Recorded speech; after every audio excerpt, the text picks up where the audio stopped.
Hello everyone, welcome back to another Batman Miniature Game 3rd Edition Battle Report for the channel, and today we've got a 350 rep Penguin crew going up against a Harley Quinn focused 350 rep Birds of Prey crew on the table layout you can see before you. So we're just going to jump straight into it and take a look at the compositions of both sides and get this started. So here we have the Penguin crew. They're at a 2 model disadvantage this time around. Usually Penguin likes to have a lot of bodies because of his objective cards, but trying something a bit different this time. Brought along a couple of heavy hitters. So the Penguin leading the crew this time is the new Arkham Asylum Villains box version of him. Pretty similar to the standard Penguin, but he does have a few unique rules just to him. His sidekick is Loose Lips as per usual. Then he has his Penguin Thug 1 is the one on the left, and then Penguin Thug 2 is the one on the right here. And he's charismatic, so he can bring 2 free agents. So he's bringing a Deadshot, the standard Back to Gotham 3rd edition version, and the new Arkham Asylum Killer Croc.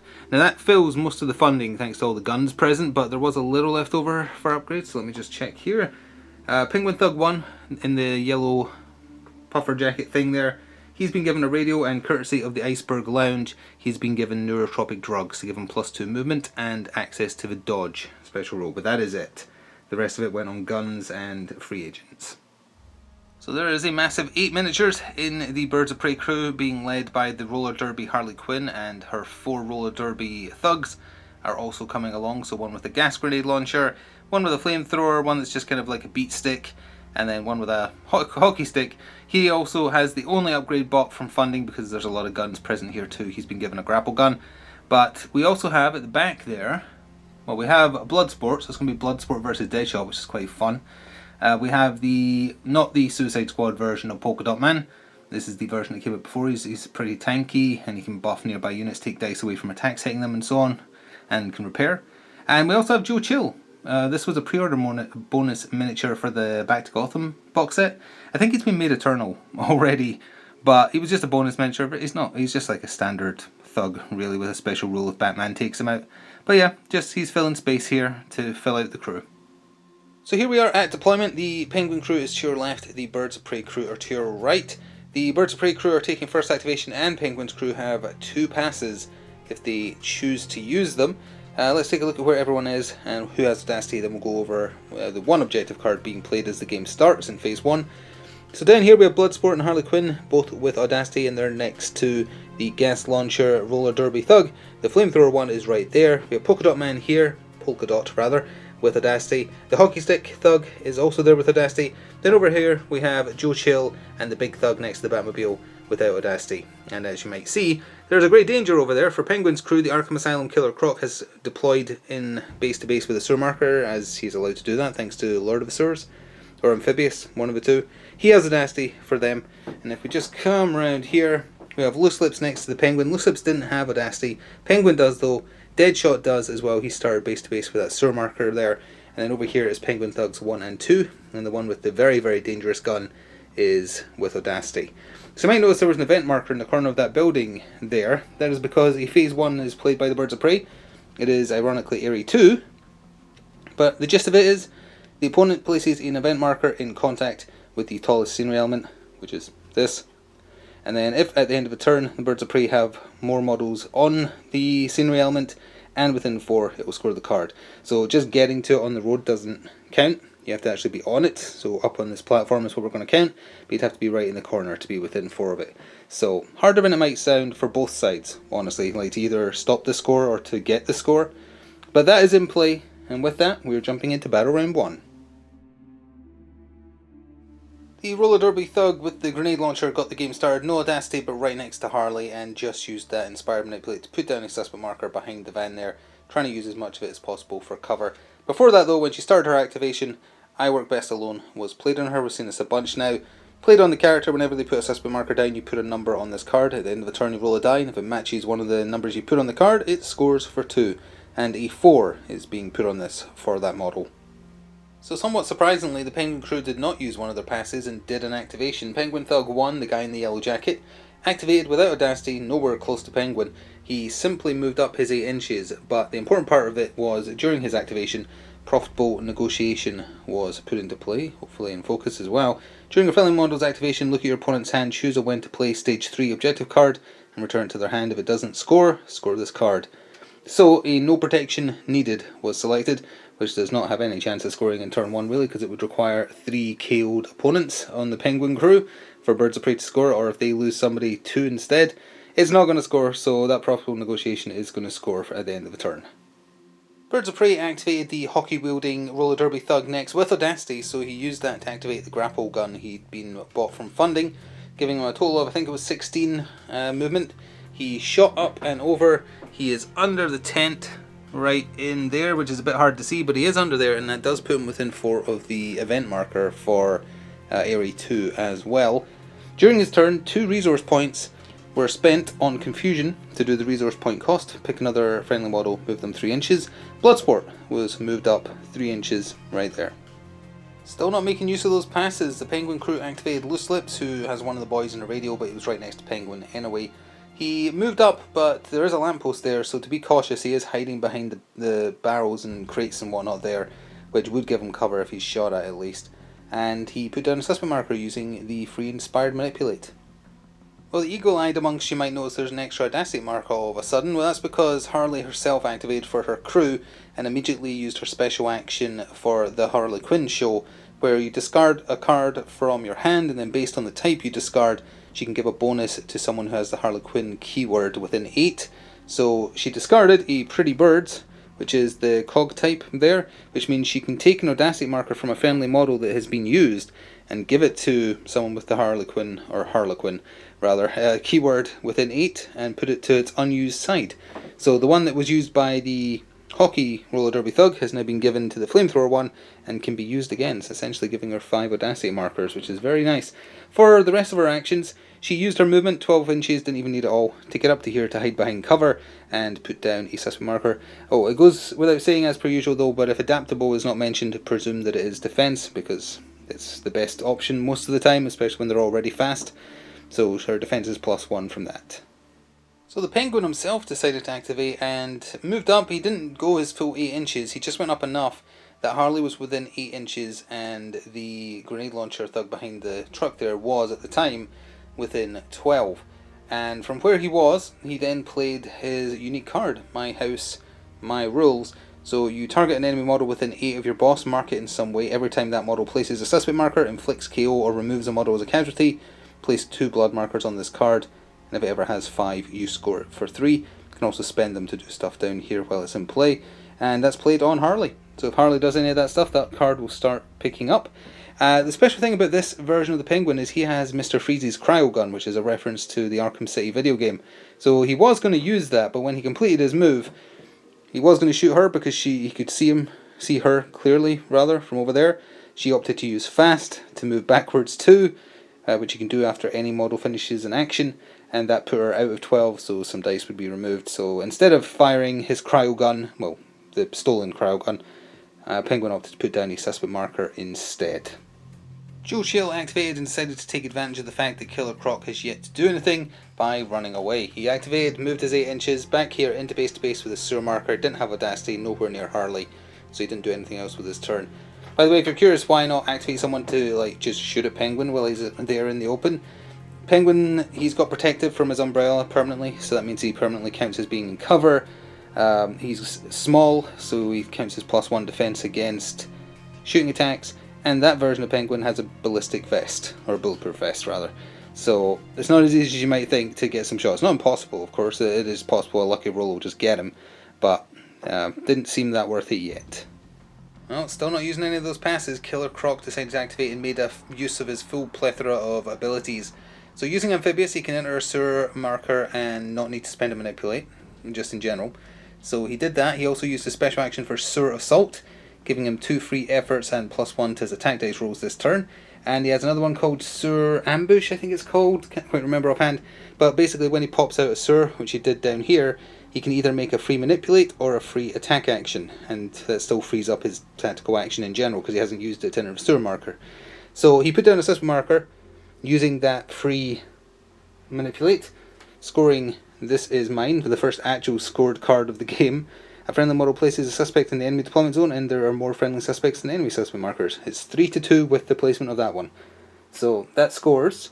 But he still had a free attack, or he had his actual attack action, so he used that on poor Joe Chill Devastating Crushing, 2 strength dice, need 2 blocks to block 1 hit. Blood stun though, but he did 5 hits through, 5 blood, 5 stun, and guess what? Joe Chill is a 5/5 model. So thanks for stopping by, Joe, but you're dead. With him going down though, Pretty Birds has been put on to the table face up, thanks to the bold text being met. An enemy model inflicts at least 5 damage to a friendly model on a single attack. So the scoring condition for this card now becomes an enemy model suffers damage from an attack from a friendly model it couldn't draw line of sight to at the beginning of its activation, i.e. much easier to score. So I guess Joe Chill did something good by getting murdered by a giant crocodile. Bloodsport activated, and from where he was standing, his special action was used on Outlaw Field Commander, and he gave a +2 defense dice next time they roll defense dice buff to this Roller Derby Thug here. Before moving up to the boxes, we just come over here, and he's a sharpshooter, so he ignores cover, so that put Loose Lips in a great deal of danger. From his living arsenal, he picked Assault and Red Dot, so it was -1, but he's also a Ranged Master, so it was +1, so that negates each other, and a Red Dot for 1 reroll on a miss. He shot into Loose Lips and managed to do 3 hits for a total of 6 blood, and Loose Lips actually lived. He's only got 6 willpower, I think, but he's a 7 endurance. Yeah, so he is alive on 1 hit, but he couldn't see Bloodsport at the start of Bloodsport's activation thanks to that truck being side on, so the easier scoring condition for that Pretty Bird kicks in and immediately scores for 2. Well, the Penguin crew is just holding on to those passes to try and guarantee first activation in the second round, I guess. The other Penguin Thug 2, activated, moved up 8. He had Audacity. He didn't fire his gun though because there was an opportunity to score points, and that took precedence. He put down a suspect marker and met the criteria for Goods Raid because he put down a friendly suspect marker, and they do indeed have at least 2 more in play than their opponent. They have exactly 2 more with the placement of that one because it's 4 versus 3. 4 versus 2 is what I meant to say. These are the 2 suspect markers right here. The one by Harley and then the one placed down here. So 4 versus 2, it does score. So we'll cover the next Birds of Prey activation in a moment, but first, however, the bold text for Imposition happened just now, so this card is now being played face up on the table because there is more enemy suspect markers than friendly ones in play. So now the scoring condition for this card becomes a friendly model places a suspect within 4 inches of an enemy model, then just scores. Super simple. So that is in play. However, not relevant to the activation though. Polka Dot Man, activated with Audacity, decided to ignore the giant killer crocodile because that's healthy.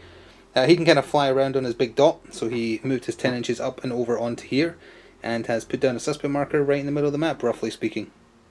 So Deadshot activated, and he is the last activation for the Penguin crew in Battle Round 1. He moved up onto the platform there to give him clear line of sight of Bloodsport, and Deadshot has access to dodge, Bloodsport does not. So he did fire at him. He used his special action on rapid fire to get +1 die, even though he's losing 2 to moving and shooting, but he did that anyway. And he is an expert marksman for +1 to the chance to hit, but his attack roll was still pretty bad. Only 1 shot got through for 2 blood, 1 stun, and the Kevlar vest that Bloodsport has is taking away one of those blood markers. So he's got blood stun on him, and that's it. So the Birds of Prey still have 2 activations left. The flamethrower wielding Roller Derby Thug ran away, used the Sir Grating, he had Audacity, and has popped himself out all the way over here and didn't do anything else with his turn. So it's just over to the big guy for the Roller Derby Thugs to end off the turn. So in very much an "oh lord, he's coming" moment, the Roller Derby Thug charged down the street 10 inches, then made use of his fast upon completing the action to move forwards a further 2 inches, and is bearing down on both Penguin Thugs right here. Couldn't get into base to base with them though, didn't have Audacity, so not doing anything else. So here we are at the end of Battle Round 1. Bloodsport will be healing his 1 stun damage, leaving himself on 1 blood. We're not going to do the roll for I Were Best Alone because this is a second take due to noticing an error with what was going to happen. So the roll happened, I Were Best Alone has not scored. The nest was going to be scored, but because the bold condition was not applied, it could have been once he moved, but there's already a card face up on the table, so it would have overwritten it. Then it would have scored for having 1 friendly in the enemy deployment zone down there. But because Killer Croc is in Birds of Prey deployment, it can't score. So that was the error made, and why we had to do a second take. But just covering that now, what went wrong. So I Were Best Alone not scoring. Imposition stays face up on the table, and Airy 2 does score though for a massive 3 points. There's 1 thug underneath there that did the score, and Profitable Negotiation scores for the Penguin crew because the whatever it was didn't score. No protection needed, that's the one. The My House, My Rules stays in play, affecting Harley Quinn, and with that we're going into Battle Round 2. So the top of Battle Round 2 and the Penguin crew did indeed take first activation, although only barely. It's a good job they kept those passes to give them +1 to the roll. They're also the only ones playing any objective cards rather, in Phase 1 and Phase 2. Their Phase 1 card is Die Hard. It is being played on Killer Croc himself, very good chance of that scoring this turn. And they're also playing a Smuggled Goods, so a marker gets put down within 8 of the enemy deployment zone. Anyone can manipulate it, enemy models manipulate it to move it 4. Penguin models manipulate it to move it 2 plus X, where X is the number of business counters they have, which is currently 2, so they'd be moving it 4 right now as well. And if it ends the turn closer to their deployment than the opponent's, it will score for a massive 3, and it is being placed right there. And just to quickly go over who has Audacity, Harley does, Bloodsport does, Polka Dot Man does, and the big guy does down there. And for Penguin's crew, Killer Croc does, Penguin does, Deadshot does, and let's see who else. Penguin Thug 1, the yellow jacket guy down here. Well, Penguin Thug 2 with that scary triple blood assault rifle got the turn started. Without Audacity, he only wanted to kill, and he shot into the big thug, got 3 hits through for a total of 9 blood and killed him. Just barely though, he is an 8 endurance miniature, so he almost lived, but he is out of there. There's already a face-up card, so Birds of Prey don't want to play anything else, but they are now down one of their roller derby guys, and it was the toughest one of the lot. Polka Dot Man activated first for the Birds of Prey. He was up there on the ledge, and when he started his activation, I Work Best Alone was played on him. This is the other version of the card, so when he puts down suspect markers, he will start putting numbers on this. He didn't do it this turn though, so it's just on him. He hovered down on his big polka dot and down to right here, and then he split fired his throwing, well, they're dots, but they count as throwing weapons. He put 2 into loose lips. He put 3 into loose lips, I think, because 1 was getting lost to cover. 1 got through, and that is enough that he is out of there. And he put 2 into Deadshot, who could have used dodge, but he opted not to, because he's saving his dodges for Bloodsport. So as a result, 2 of the dots smacked him for a total of 2 blood. Didn't score anything on it, but did some damage. Now, off the back of Polka Dot Man's actions, Penguin's crew is playing a card during his turn. Not bind, don't touch. When an enemy model removes a friendly suspect or a friendly model as a casualty, mark it in some way, which he just killed poor Loose Lips. That model has a friendly suspect marker within 4 inches of him at the end of the round. This will score for 2. Currently he has 2 suspect markers within 4 inches of him, so as things stand right now, that is dead set to score for the Penguin crew. And it is over to them now properly. Deadshot activated for Penguin's crew in order to try and take out Bloodsport. Started by shooting at him right from where he stood, so full rate of fire this time. And 3 hits got through for a total of 6 blood, 3 stun. With the 1 blood on him, that would kill him, so that Kevlar vest is bringing that down to 2, meaning he is still alive on 1 health, but is obviously in a bad way. So then Deadshot made use of one of Arkham Asylum Penguin's rules called I Bought This Place, which means when a free agent activates, they can discard 1 business counter, which he did, to be inspired by the boss as if they were rank henchmen. So then he moved over here, and then used that inspired manipulate as if he was a henchman to move the event marker for Smuggled Goods. Could only move it 3 instead of 4 because he spent 1 counter, but it has been moved to where you can see it right there. Well, being on death's door, Bloodsport pretty much had to be the activation. He charged into Deadshot to attack him with his double blood sharp sword, which is also something Deadshot can't do, I guess. Bloodsport is pretty good in close combat as well. And he made use of a free resource, no protection needed as a free resource.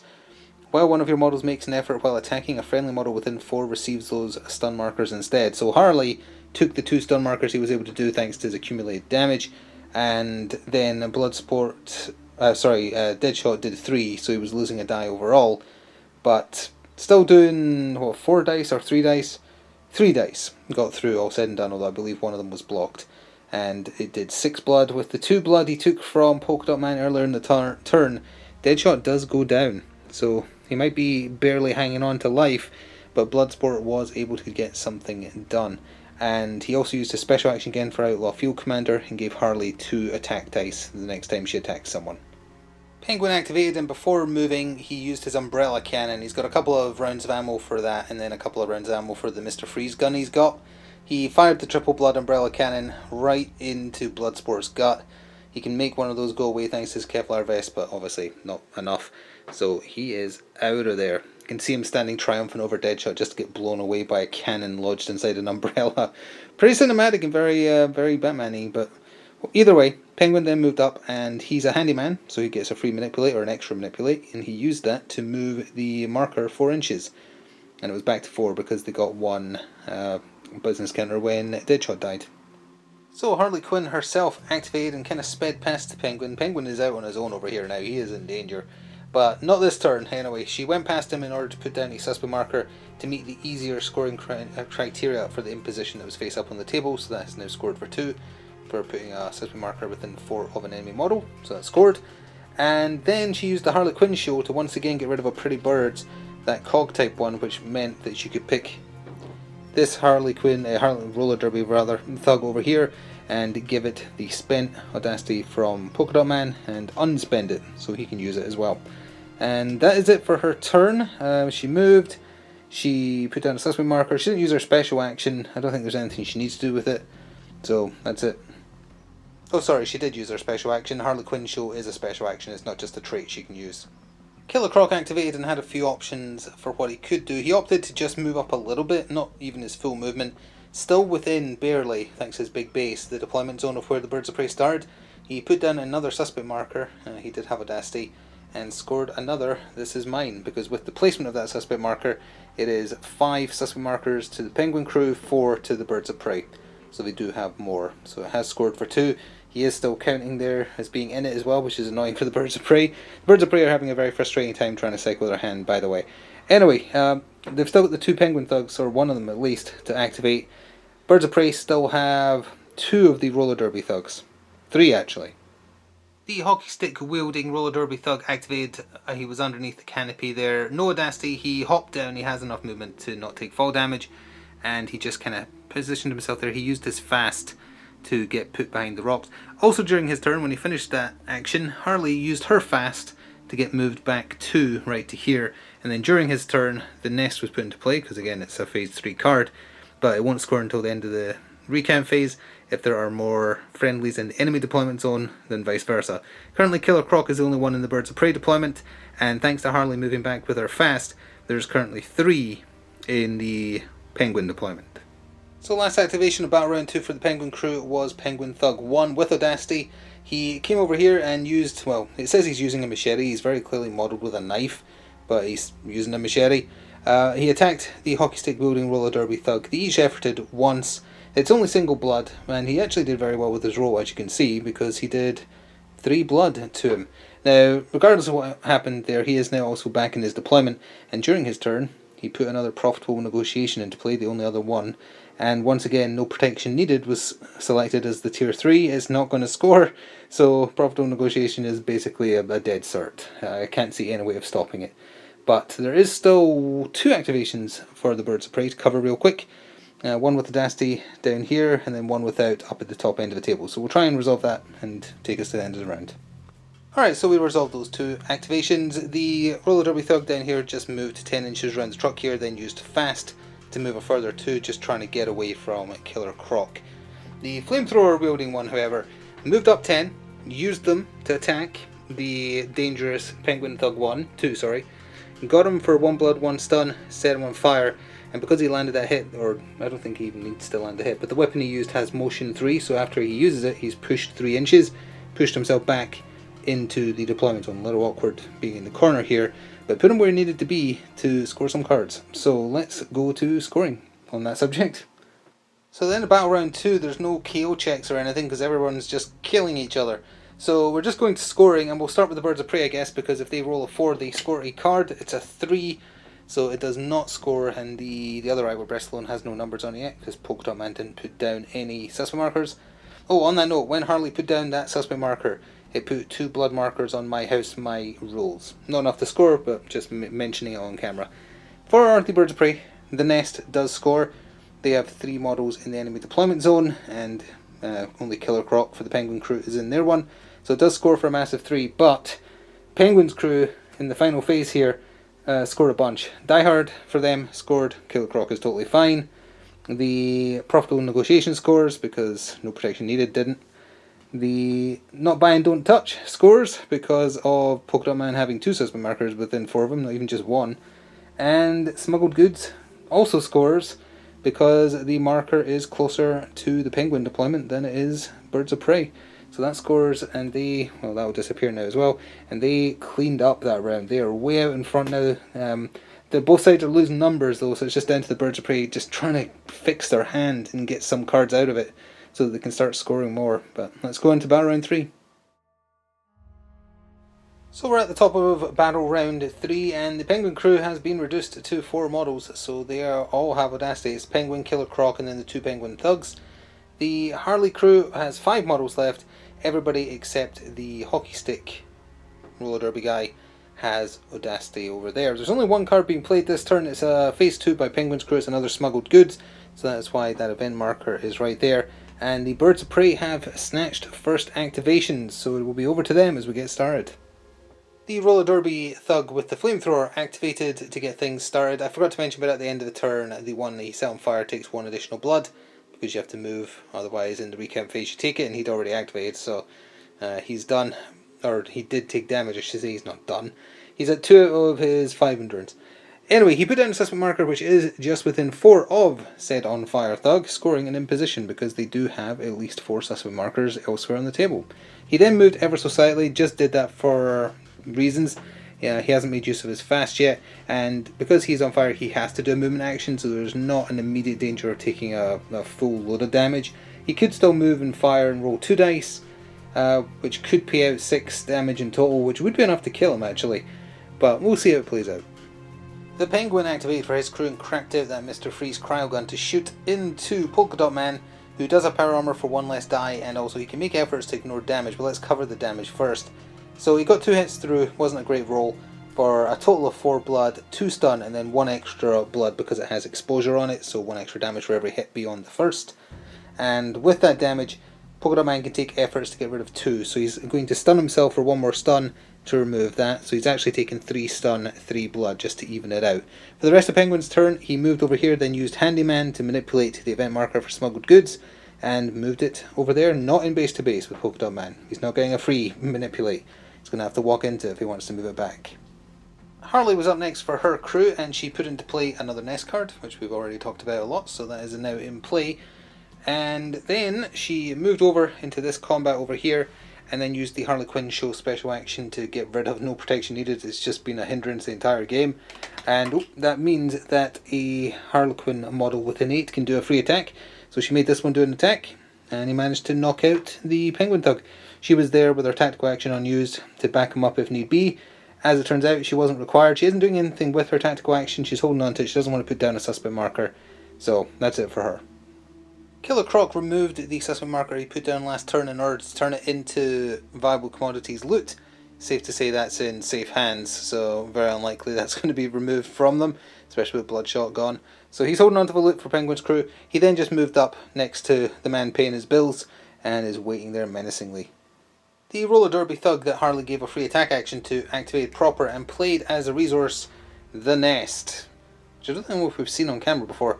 During a friendly model's activation, it may perform a special action to remove an enemy casualty, suffering KO suffering KO, and it makes it suffer a casualty. Essentially, it just kills someone who's knocked out. Now, I didn't realise it specifically says may perform a special action. Does that mean it is capitalised? So presumably that means they're doing a special action, which means if he doesn't have Audacity, he can't do anything else. So he did move up to harass. I'm guessing he still has to be there, because it counts as his one thing. It just gives him a special action that he doesn't actually have, which is kill person on the floor. Cruel, essentially. So just did that to remove the poor knocked out Penguin Thug, and I guess he is just staying there then. Last activation of the penultimate turn for the Penguin crew was the On Fire Thug 2. He had to move to put out the fire, and he suffered hindered movement to do that. He then shot the last of his ammo despite moving, so he was only rolling 2 dice, but they both landed and they got him. They took out the roller derby flamethrower thug, but they did 6 damage, so a Pretty Birds is being played face up. So its scoring condition is now just any enemy model suffers damage from a model that they couldn't see at the top of their activation. So the Birds of Prey had 2 activations left. We're going to quickly cover those. Polka Dot Man moved back and he is removing this suspect marker of their own right here to turn it into loot because it's the last possible opportunity, so he's holding the loot. Nowhere near as safe as being with Killer Croc's loot, but he's holding on to it. So unfortunately that means he has to ignore the event marker, so it is closer to the Penguin's deployment, but what can you do? The gas grenade roller derby thug moved around, put a suspect marker. It is just outside of 4 of those two, but still within 4 of Penguin, scoring a Sisters in Arms. At least 3 friendly suspect markers are within 4 inches of the same enemy model. So managed to get a couple points there, and because she put down a suspect marker, she's putting a 3 on her I Work Best Alone. And on that note, we're going to go to the end phase. So the end of Battle Round 3 was a little unsure whether My House My Rules would apply to Harley telling someone else to do an attack action that results in a casualty or KO. Because if she does a casualty or KO, that would be 2 more markers on My House My Rules.